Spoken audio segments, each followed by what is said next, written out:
Hello, parents and students, and thank you for joining me as I read Cocoliso. Students, if your parents are not with you, push pause and tell them to come and sit and enjoy the story with you. I'm reading this story for any struggling readers at home, for those that like to follow along as the teacher reads. If you don't want to follow along with the story and read it on your own, that's fine. If you have your textbook at home, go ahead and read it on your own. If not, this is the perfect opportunity to hear the story before we discuss the information tomorrow in class. Cocoliso. Now remember our learning targets for the week.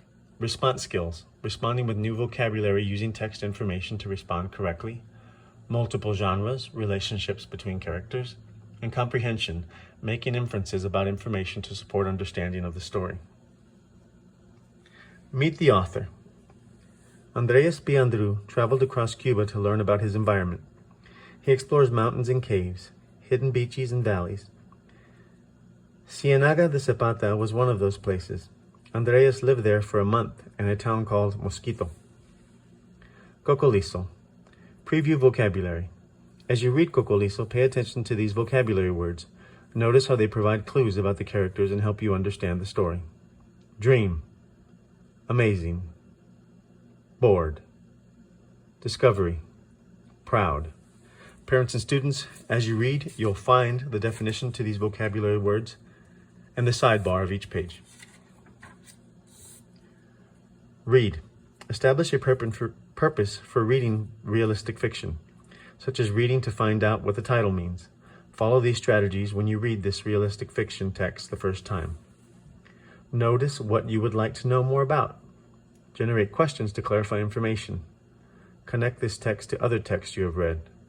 Respond by discussing your thoughts with others as you read. So feel free to push pause, students, and discuss anything you find interesting or any questions you have with your parents as I read through the story. Cocoliso by Andreas Biandru. Alejandro dreams of flying. He dreams of being an airplane pilot. But Alejandro lives in the Ciénaga de Zapata, a swamp in western Cuba. The Ciénaga is far from any city or town. We live so far from an airport, sighs Alejandro to Papi. One day, Ale, says Papi with a smile, using Alejandro's nickname. One day you will fly. Mama and Papi work in the Ciénaga as park rangers. They often sit with Alejandro on their porch and watch the sunlight dance on the water. They listen to the hum of insects and sweet songs of birds. His parents teach Alejandro about the swamp. We have 15 different kinds of mammals here, says Mama. And the zuzoncito, the smallest bird in the world, says Papi. The Ciénaga is so amazing. If I could fly, sighs Alejandro, that would be amazing.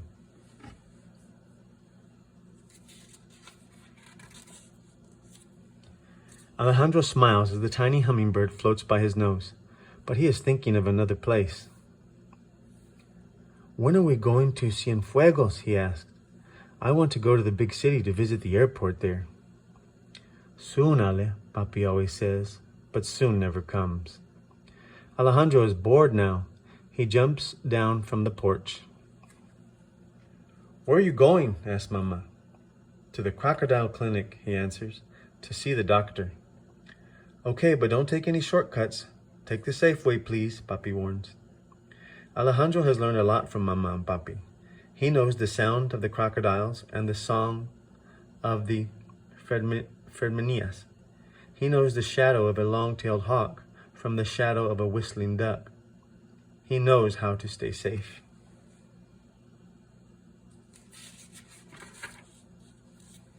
I know, says Alejandro, and he puts on his yare hat and heads down the path. Alejandro is off to see his friend, Dr. Fernanda. She studies Cuban crocodiles. Her clinic is the only thing in the swamp as exciting as airplanes. Alejandro loves to listen to her talk about crocodiles. Dr. Fernanda is funny and helpful, and she always cheers up Alejandro. Alejandro stays on the path, but he can see the gars zooming in the water on either side. The long, thin fish looks like rockets. The slow shadow of a manatee startles him. It is harmless, but it is so big. He talks to the giant animal in the water. When I am a pilot, I will zoom through the air, he says, just like the gars zip through the water. He puts out his arms like wings and looks up at the drifting clouds.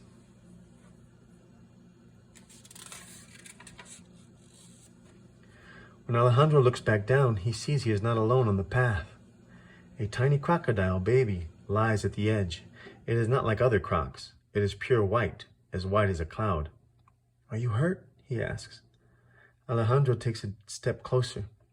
Then he remembers, never go near a wild animal in the swamp. It is a rule he has never broken.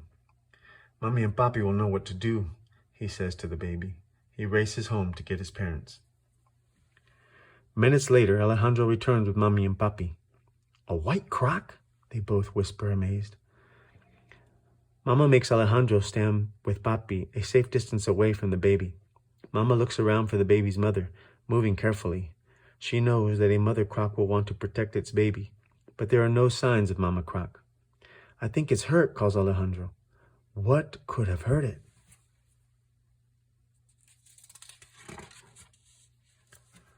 Without its mother, almost anything could have happened, says Papi. Poor baby.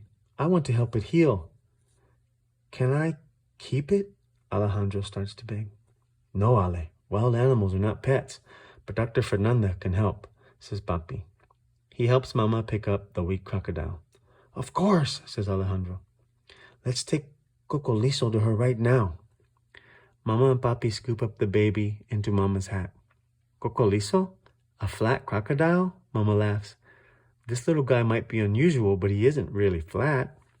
No, says Alejandro, but he looks a little flat, and he is white. Cocoliso looks like a crocodile made of white paper, says Alejandro. Mama and Papi both laugh. It's a good name for this crocodile.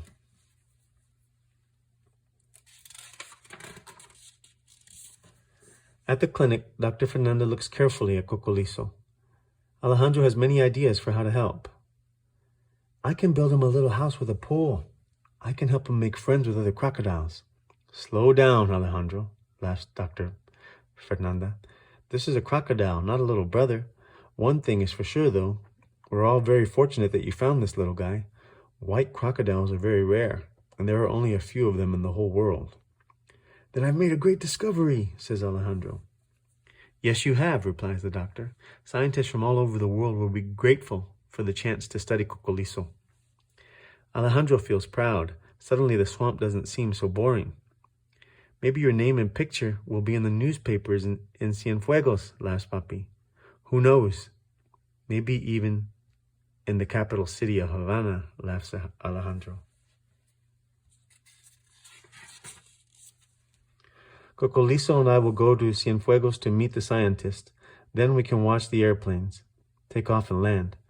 We could even fly to Havana, says Alejandro. He glides around with his arms out, like an airplane. Cocoliso raises his head and watches. You'll be a pilot for sure, says Dr. Fernanda. Oh, I don't want to be just a pilot anymore, says Alejandro. What will you be? Ask both Mommy and Papi, surprised. I still want to be a pilot, but I also want to be a scientist, just like Dr. Fernanda. I'll learn how to take care of baby crocodiles.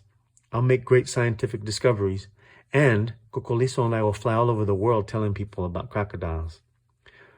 Cocoliso seems to laugh, opening his big mouth full of tiny teeth. And Alejandro feels as if he can finally fly. That's the end of our story. Parents and students, if you go and play the video again, you can look at the information found in the sidebar and follow the directions.